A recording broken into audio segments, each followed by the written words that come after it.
Hi, everyone. Welcome to week 4. I can't believe we're hitting on almost a third of the way done with the content for this course. We're moving along at a pretty fast pace here.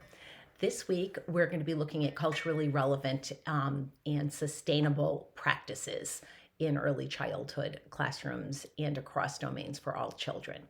And we're going to be looking at in relation to developmentally appropriate practice. And I know that we've woven that a little bit into our initial assignments and discussions. So this week, I'd like you to read chapter 3 in your textbook and also listen to a feature from National Public Radio about bias. And then you're going to have a couple of assignments. You're going to be discussing bias and then also looking at or creating 2 learning experiences. So let's talk about the discussion. For this week's discussion, I want you to think about a bias you may have. We all have biases. We really genuinely do. So after you define what a bias is and you can do some reflection, think about a bias that you have. And then I really want you to be able to increase your awareness of that bias. So the first step for us to be able to deal with our biases is to identify it. So that is what we're going to be doing this week, and then reflecting on the biases, and then coming up with a plan on how we can address the biases that we do have. Feel free to write your discussion, or if you want to make a video like this, that would be awesome. Remember to use references and in-text citations, especially important with your initial post to the prompt, which is due by Wednesday at midnight. And then all of the rest of your 3 responses to either myself or your classmates are due by Sunday at midnight. For your assignment this week, I want you to take 2 domains. So it could be language, it could be physical development, it could be social and emotional development, creative development. And you can go to your state's learning standards and do it that way and choose one of those domains.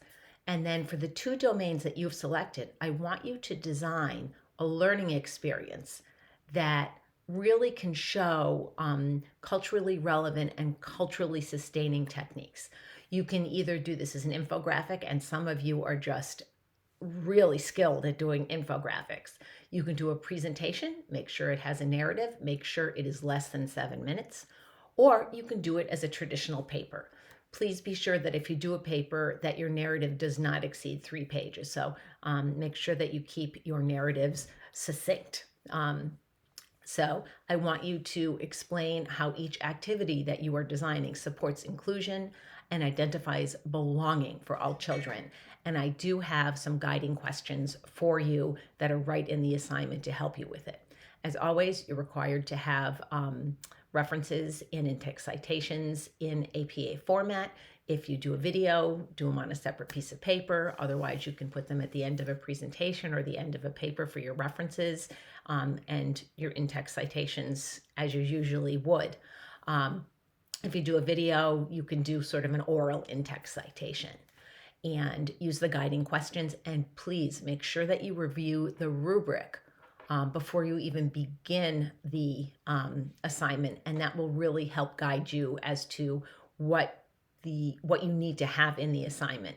For this course, I have provided you with really detailed rubrics to really support you in doing your work, and I hope you found them helpful. Anyway, take care. I will hopefully see some of you at our Sunday night meetups, which are optional.